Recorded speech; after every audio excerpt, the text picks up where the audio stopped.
it's Holger Mueller from Constellation Research here. Super honored to be with the Analyst of the Year, my co-host, Liz Miller. Welcome, Liz. How are you today? Oh my gosh, thanks, Holger. I wouldn't be here, of course, without my colleagues like this guy right over here, Holger Mueller. But no, thanks. It's been a fun year. We're at the end of the year, last episode of the year, CRTV coming at you. We're not only at the last episode of the year, right? So wow, that's pretty cool. So closing out 2021. We are at the last episode of our very first year, our freshman year of CRTV. We started these back in January. Wow. This has been a long slog, you and I. You think people are sick of us by now? That's totally possible. And under the aspect of having the one-year review, trying to graduate to sophomore, right? If you have any feedback, ideas, what you would like to hear, please don't be shy. Reach out to Liz, me, our co-hosts here. We always strive to be better and do things better. We're going to send out a net promoter score and survey and then do nothing about it. No, we'll say our net promoter score. Oh, okay. We'll do. Our net promoter score is up. Everything's hunky-dory. Happy holidays. It's awesome. Yeah, exactly. Everything is awesome. Yeah, well, there we go. See, we got a jam-packed episode though this time because we got an interview. We got an interview that I did with the amazing Steve Forkham, who's the chief evangelist over at Avaya. So he and I got to get into some pretty interesting stuff. So you guys are going to see that coming up. And of course, they donated at CCE. Did you wear the Avaya hat? It's a pretty good hat. I didn't, but it was a really good hat. It's nice and warm and cozy. Speaking of pretty good people, Holger, you and I also got to talk to Zoho CEO Sridhar Vembu, which is a pretty awesome conversation. I have learned that you two are kind of like separated coding brothers. It was hysterical kind of getting to learn that about the two of you, that you're both still working on those projects that your employers from like 20 years ago are still waiting on. So, exactly. We're procrastinators on our coding deliveries, right? So, yeah. But hey, it's another Salon 50. Don't miss that, right? That's going to be fun. Enterprise software, where you not only learn about enterprise software, but also a little more about an enterprise executive. The people behind it, yeah. So without further ado, though, I think now is probably about the time that we spin off and cover some news.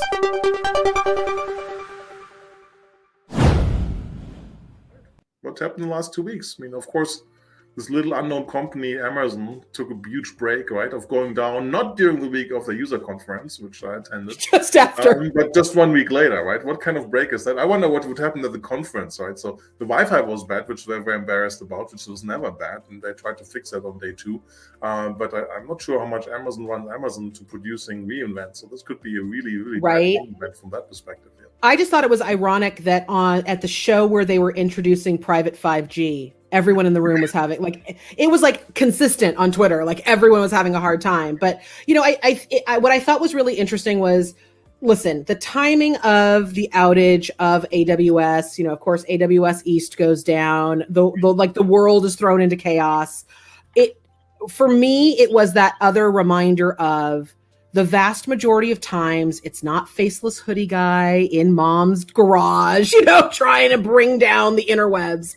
It really is the complexity of technology and that planning, right? Like we didn't foresee this, probably should have. We had all of our observability tools, probably could have shown us what was about to happen all on this one space. But hey, when you push things live all at once, stuff happens. Stuff breaks. Yeah, but the interesting thing is that Amazon's been famously secret about their architecture and how they run things, right? And yeah, I was one of the analysts giving them a hard time. And like 4 years ago, they had their data center architect guy, David Cameron, talk about this and explain a little more, that there's an Amazon user network and an internal network, which does pretty nifty stuff. That wasn't known, right? So to a certain point, it's bad when any cloud goes down. It's down when AWS goes down, but we learned a little more. And I have the suspicion, which is not confirmed, right, that this internal network is the bridging, connecting between the Amazon retail part and the AWS part. Because where are you going to ramp up, ramp down, right? So, and the whole story of we're not doing this for retail and so on may be true, but you need something in the middle. And hey, if scripts go wrong, when code go wrong, bad stuff can happen, right? The script was in production, they're saying, since a long time, but this time it just grabbed too many resources, right? Yeah. And then, of course, we now, have the Log4j, bug that's out there and the vulnerability that is... Talking about being such bad shape for your user conference, right? Amazon dodged the bullet, AWS dodged the bullet. UKG gets a ransomware attack Saturday before their user conference. So at the That's amazing. They have people who have Cleve, the CEO, Aaron Ain, who we also had on Salon 50. Watch that episode. Very, very entertaining episode. That was before the Log4j. You know, That's he right. still kept his composure, of course, but he left again to take care of this and so on. So talking about scrambling and all kinds of things, and I think we see more of these things happening with the Log4j. They're going to, and listen, Log4j was, it was a 0-day Apache logging vulnerability, but then the bigger problem was, of course, they released the patch, and the patch wasn't complete, so there was still a backdoor that specifically a lot of big DDoS attacks could happen through. So if anyone's watching this and hasn't gone to 2.16.0, go do it now, please. Trust me, go do it now. But what I thought was so interesting was that both of those incidents brought up a lot of conversation across the C-suite about what do you mean we don't know what's in all of our software? Which nobody knows. What do you mean? Nobody does not know. That's the whole problem of the wonder and the problem of open source, right? But there's a algorithm to offer at the end of the year, right? Only in the rarest occasion, bad software from a bad software makes it good. So this is the perfect case of putting a patch which is not complete, not solving it, and making things potentially worse, right? So I think that's going to be the new open source tagline. That's a problem of open source, right? Everybody's building, right? So you build on top of build on top of build. Right. You got a 0-day, 10 layers deep. It's bound to happen, unfortunately. But I think that what this really tested was, at least for me, groups out of the Netherlands, CISA, you saw government agencies and organizations really coming together with a very coordinated response of what to go do immediately and what to go do in the long term. If you haven't gone and seen it and you're still wondering about what software is impacted and where that sits in the vulnerability chain, the Netherlands has a great Git going right now that has pretty much every single software, every aspect of AWS code that might include, because it's hit everybody. So listen, this is like global community coming together, and that is really at the heart of what open source is supposed to be about, right? It's a million eyes. The challenge has always been, how do we get a million people trying to resolve and solve it? So I think we're getting there. Hey, listen, you brought up UKG, and that brings me to kind of, let's start the New Year's off with a couple things that might be happening with people, because I think it's really hard to not look at 2021, and we can look at the technology and we can look at all the processes and we can look at automation and all that cool kind of stuff. But 2021 was kind of a year we put people through the ringer. Right. So what's going to happen with 2022 in technology? What's happening in your world as we head into the new year? Yeah, I think there's going to be the big reawakening from the sense of that people realize they don't have to work in the same location, the same place, right? So, and this has helped enterprise, right? The talent pools got massive, headquarters got moved, right? Different locations, better tax locations. People don't have to work from home, but we need a different leadership, we need different management for everybody being remote, right? Before we always thought, we have to do something with those people, right? We're not here, we forgot them again, right? Now everybody, the people, right? We are all remote, right? So that requires a new leadership style, better tools, better attention, more holistic understanding. Talking about UKG or their leadership, their user conference, they talk not only about work-life balance, they talk about life-work software, which they want to create, which is pretty ambitious, right? To put the central person, the human in the center of building software. So we'll see how that goes. To a certain point, that's very, very applaudable, very good. I give the lady who's in charge of that, shame on me, Cécile Alpla-Leroux, she's very credible on that part, right? We'll see what will be delivered. In the meantime, they have to do some very heavy lifting and plumbing, not even to talk about, but because the thing about the UKG ransomware attack also is, right, these things haven't happened in the public cloud. This is a private cloud that Kronos runs for 4 products, right? So it's very hard to keep private clouds, data centers up to speed, right? So that's a challenge in that. So in the meantime, they're lifting a lot of things on a single platform. The development teams are coming together. So it's going to be a big year next year for UKG.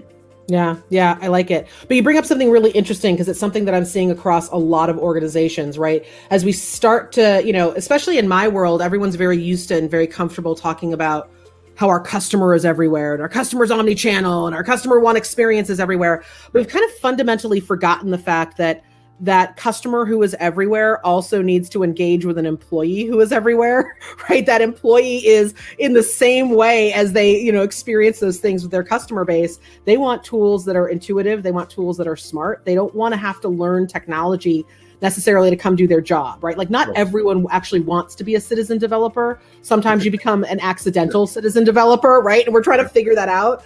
But I think it's interesting because I think it's what we're seeing, and I'm starting to see the answers from organizations like Adobe, right? Where they kind of took a beating, in the last couple of weeks with their guidance and their earnings, and so Wall Street has been handing them a bit of a smackdown, which I totally understand. But what I think is interesting on the Adobe side is that just a couple days before that announcement and before their earnings call, they actually announced a new product called Creative Cloud Express, which is kind of like their answer, or not really their answer. It's kind of like their response to the market really enjoying using tools like Canva, right? Where it's a low cost, it's cloud-based, there are lots of templates. It's easy for anyone who has never had to use something like Photoshop, never learned something like Illustrator to go and kind of be that citizen inventor or citizen creative, like whatever we want to put in front of it.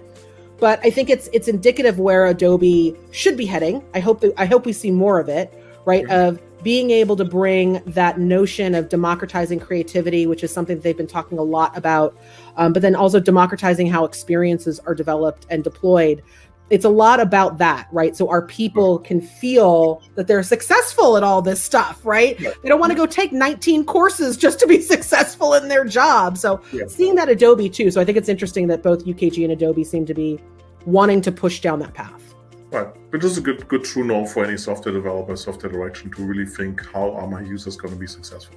No question. Yeah, it's not about the color, you skin it all, right? Like I think we used to talk about user experience, right? Like UX and UI was always about like, but did you put it in a color that they liked? We're all the headers in the same color, but it's not going to change, right? I always say UX is like the fashion business, right? There's 2 major seasons every year, right? So as soon as your UI gets 3, 4, 5 months old, it looks something is wrong, right? It's not much, but hey, this is like the spring UI style. It's not the fall UI style, right? So, but at the end of the day, founding, fonts, transparency, right? I mean, that's all fun. And that's all like, hey, listen, that's all well and good. And it's always nice to get a new color sweater. But there are also fundamental truths of things like most people today really like pockets. Like, hey, fashion designers, ladies really like pockets in their dresses. So same thing is kind of true in software development, everywhere. right? Cargo pen style everywhere. I want pockets on my hat. But let's go to serious stuff, right? Major acquisition probably happening, right? The big red is striking again, or is making its biggest acquisition, Oracle buying Cerner, which is, in my view, super interesting from a strategy perspective, because first of all, everybody talked about vertical, right? Former Oracle president Thomas Kurian started at Google Cloud, right? Nice differentiation, moved the whole industry in that direction. What does Oracle do? They just buy in the biggest vertical growing part, which is healthcare. The biggest player, or with Epic, the second biggest player, whatever, in that space, right? So a very strategic move to stay in that space, because Oracle is big there already and remain relevant. Good to have a growth path, because healthcare will keep growing by itself, right? The data on healthcare will keep growing. And last but not least, it's massive organic load coming from those Cerner systems and the future systems into the Oracle Cloud. And cloud is all about economies of scale, getting more workload in there. So biggest acquisition of Oracle history, more than their previous acquisitions potentially combined, right? So it's not a shy company run by an almost 80-year-old. No, well, he's only the chairman of the board, right? So he's only advising. Yeah, you got to give Scott for a lot of credit there. Then he calls the shots as a CTO, so he's going to be there. Yeah, but hey, listen. I mean, I think it's yet another example, and I think we keep landing on these examples about Oracle where we're kind of forced to have to admit that, like, this isn't old Oracle. They're making intentional strikes in pretty smart places that it starts to make it feel like, okay. It's no longer the Oracle that many people had counted out. Yes. Like many of the old guard vendors, right? Because we had reinvented quote their lingo, right? Which have been counted out, which failed to provide the cloud, right? So it's not wrong to think that, but they are having a great comeback and doing very well, right? Our friends at the gardening company even thinking they overtook Google, right? So which is a major landmark in terms of cloud. Exactly. Well, I think that just about does it for us. That does it for the news. No, what's your new resolution? One more. This has now become like the longest news segment ever, Holger. What? Yeah, because it's a year-end one. What's your new resolution for 2022, Liz? My New Year's resolution for 2022? Oh God, that's a hard one. I gotta crank more writing out the door. I got a lot of stuff that's coming out. So it's going to be a busy writing year for me. I'm going to be like Holger, but my biggest resolution, I got to ride more. That's true. I have the same problem. Got to ride more. I have not had any ride in November and December, so I'm absent. I might do something here, being in Germany on my parents' Peloton, but oh, nice. There you go. What about you? What are you doing? What's your resolution? I need to cut do your more hair rides as well. I have issues with everything where there's two bones in the body. So on the left, my left arm, the ulna and the radius are having trouble. In my right leg, the fibula and tibia are not in. You're falling apart, Holger. That's right. Oh my God. Yeah, I mean, they were way beyond 99% of human species living age, right? I know. But here's the problem. And looking at screens, I think it doesn't really help us. Yeah, but here's the bigger problem, Holger. Next year, it's gonna be interesting to see what happens with travel and with events, right? Because we're getting some sense that events are coming back, right? People are definitely more willing to kind of, put that stake in the ground and move forward their events. But, gosh, even just this week, we got the big rumble that Davos is being moved into the summer. How's the city called? Davos. Davos. Davos. Okay. Davos, yeah. Okay, I got close to it. At least I didn't call it Davos. Think famous Davos, right? So like that.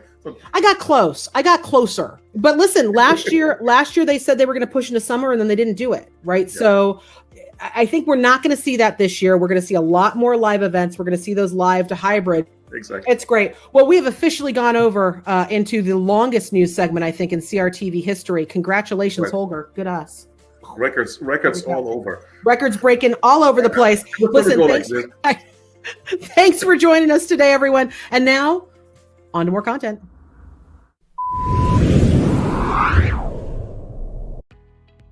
Hey, Steve, what's going on? I'm doing good. How are you doing, Liz? Oh, I'm doing well. Listen, viewers of CRTV, you're in for a real treat. I have had a chance to talk to Steve a couple times, and I got to say, every time you and I talk, I'm always learning something new, and I wanted to bring that to our viewers of CRTV because I think there's a topic that's near and dear to both of our hearts that a lot of folks are talking about right now. We can't get away from this conversation around customer experience, right? And rightfully so. It's a big, meaty conversation.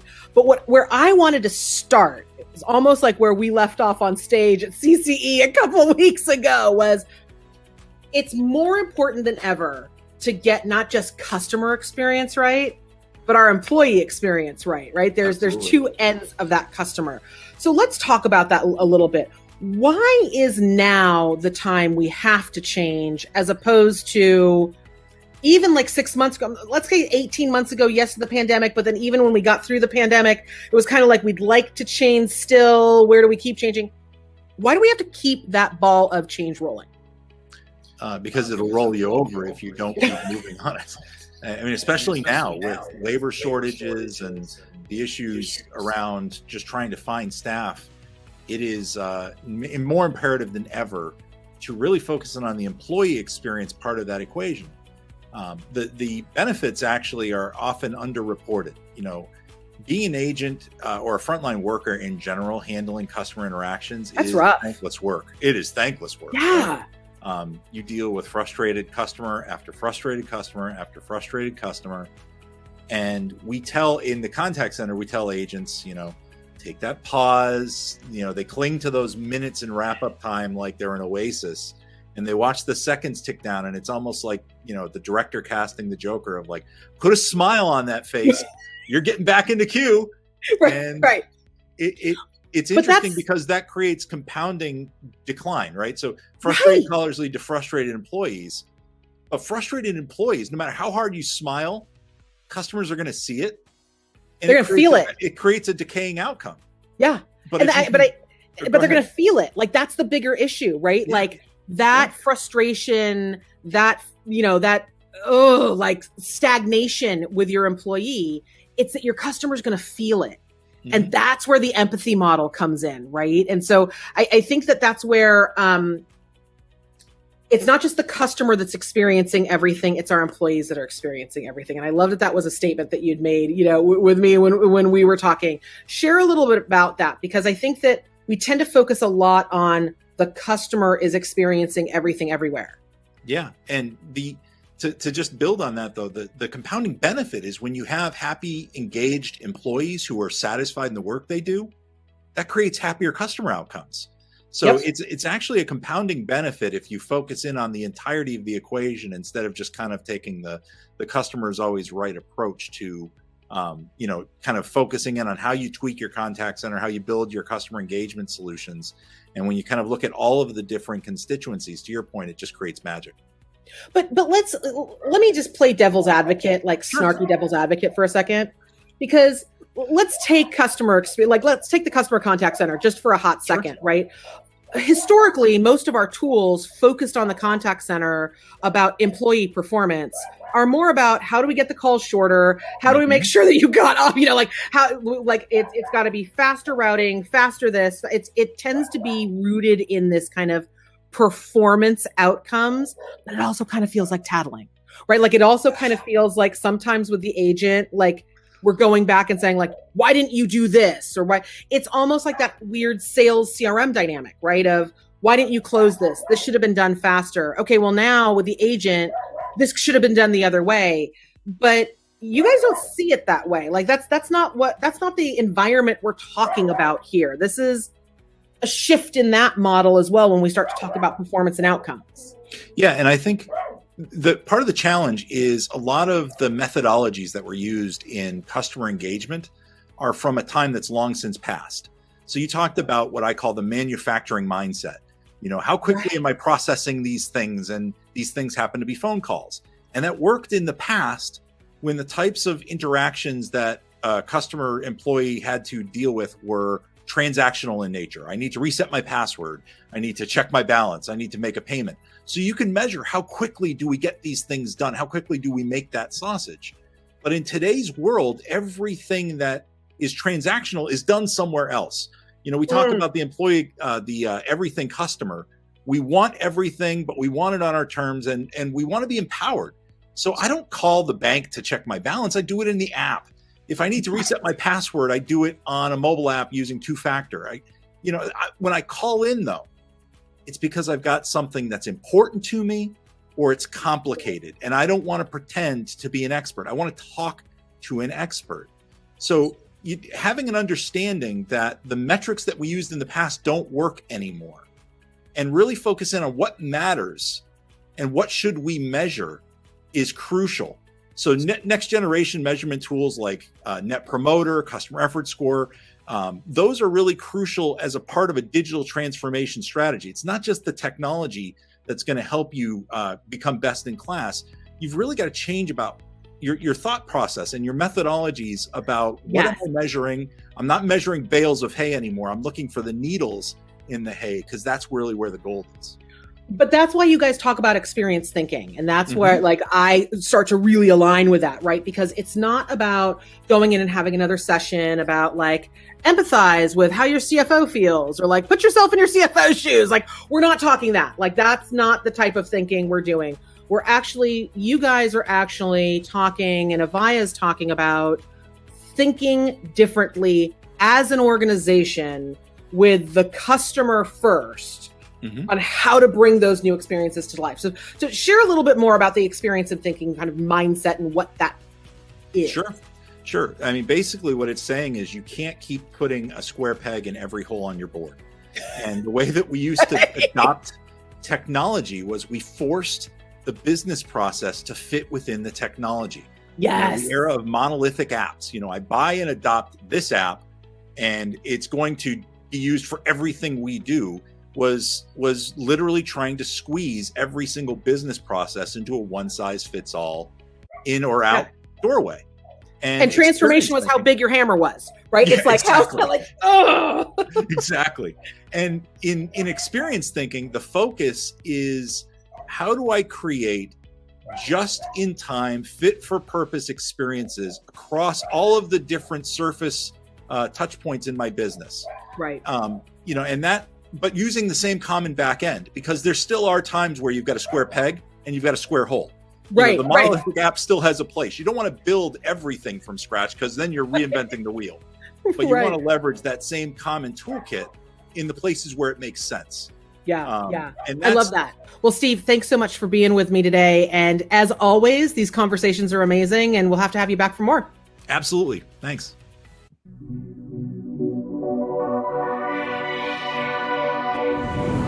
Hello, everybody. It's Holger Mueller from Constellation Research here for another episode of Salon 50. I'm here with my fabulous co-host, Liz Miller. Perfect. Thank you, Liz. And we have a special guest today. Please introduce our guest, Liz. We have the amazing Sridhar Vembu, who is the CEO and, founder, CEO. I think he even still codes stuff. Sridhar Vembu of Zoho. Sridhar, hi, how are you? I'm good. Liz, how are you?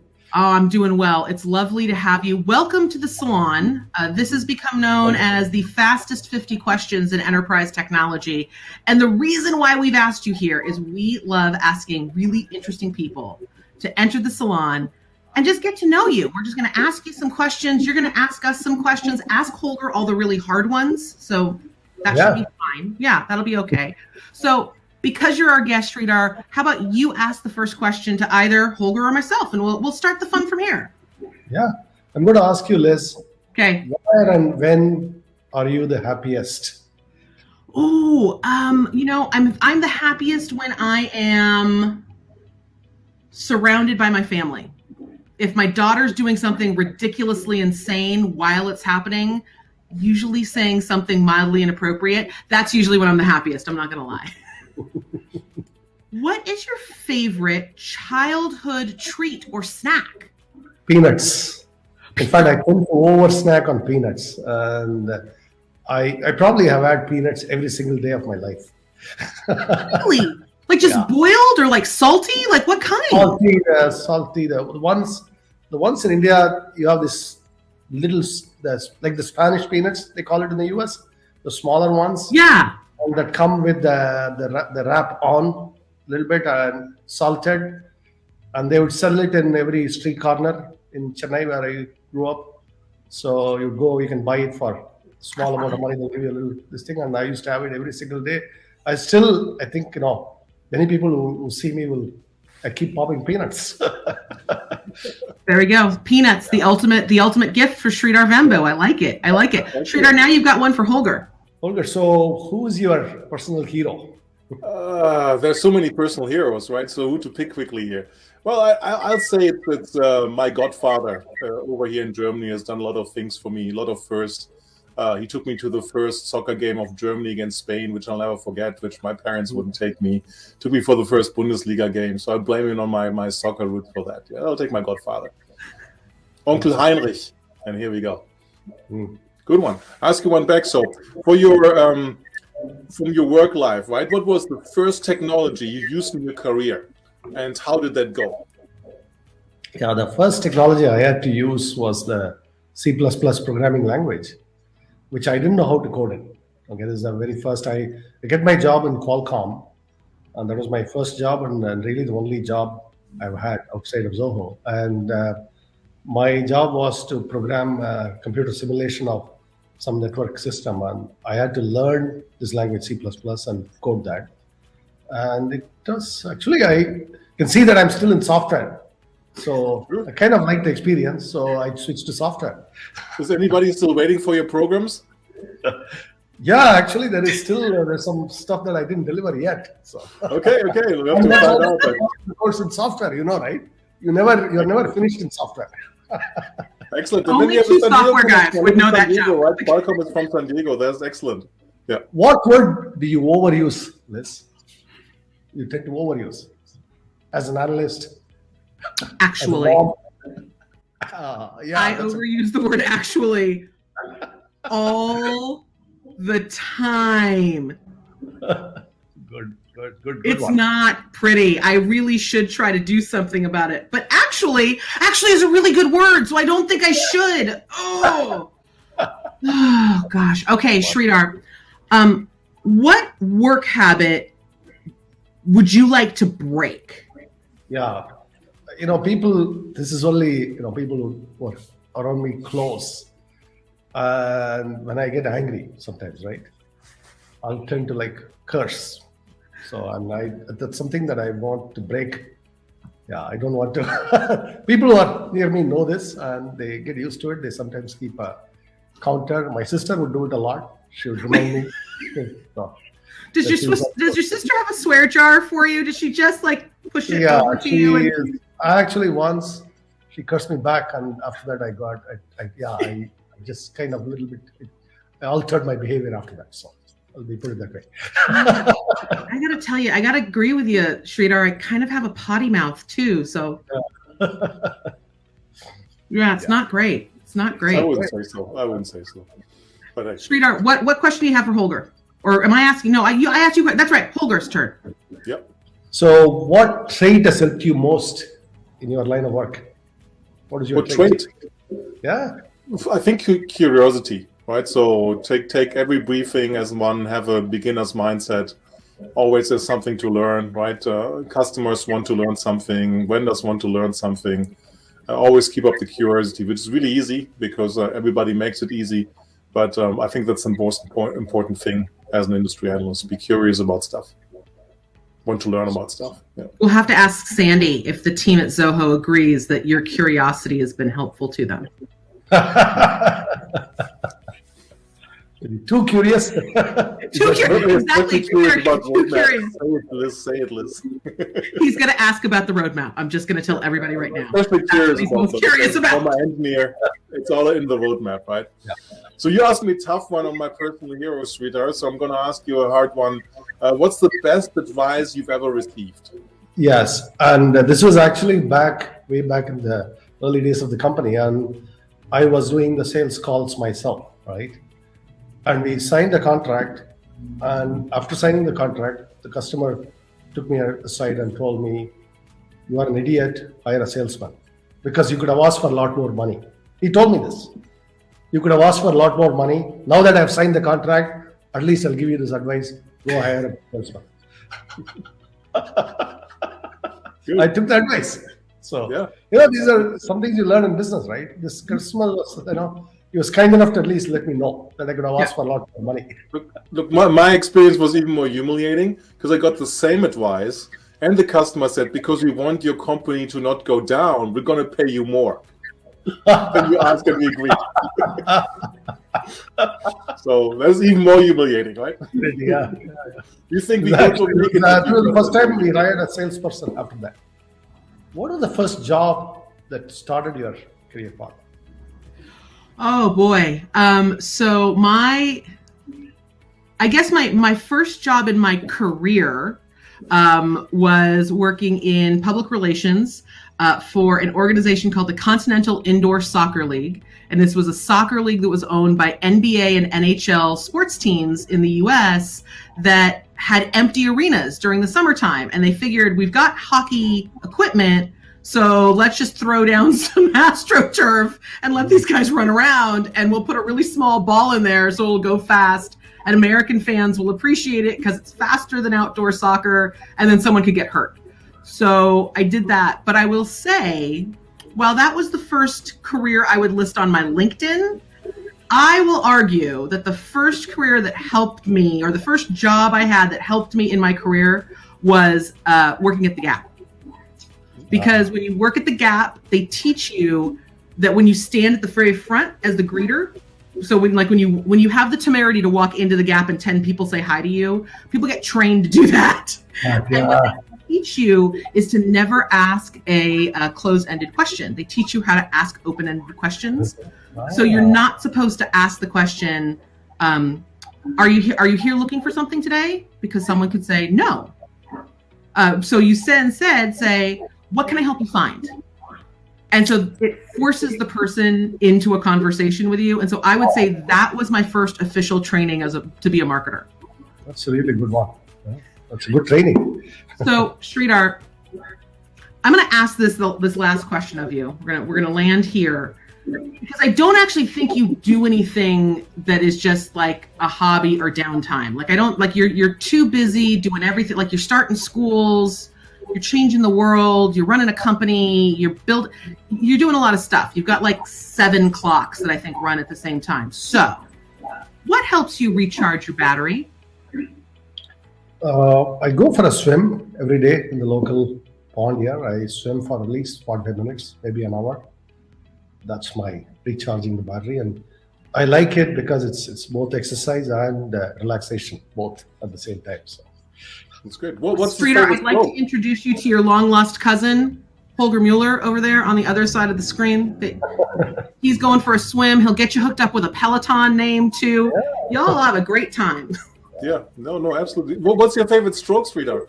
What do you swim with? I actually backstroke. I lay on my back and back. That's what I do all the time. It's enjoyable too for me. Very nice, yeah. Very nice. Yeah, you can see what's happening on the sky and so on. Exactly. Sun exposure is the biggest problems, though, right? So, at least for Southern California swimmers like me, when I'm not in rainy autumn Germany like right now, if you do a lot of backstroke, you need extra sunscreen. Yeah. At least us pale guys. Pro tip from Holger. Well, Sridhar, thank you so much for coming and joining us again. Fastest Q&A in enterprise technology, but thanks for joining us. And hey, thanks for all you do at Zoho. We really appreciate all the ways you guys are trying to change the community and help the world. As we say in India. Thank you, Sridhar. Thanks for being on. Appreciate it.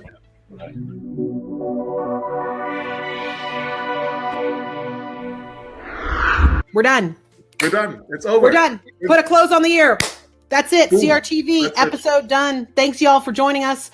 We are going to be back in 2022 with new episodes, new content, new interviews. We got a bunch of Salon 50 interviewees set up for some really great conversations with folks across enterprise technology. Keep the news coming, everyone. If you've got story ideas or anything you want us to cover, hey, hit us up.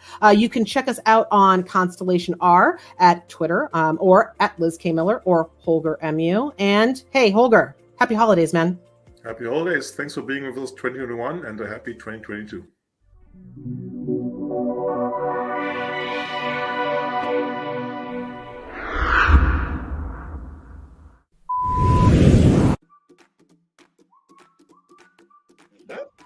It sounds like you're shouting into gravel that's covered by sand. We connect those.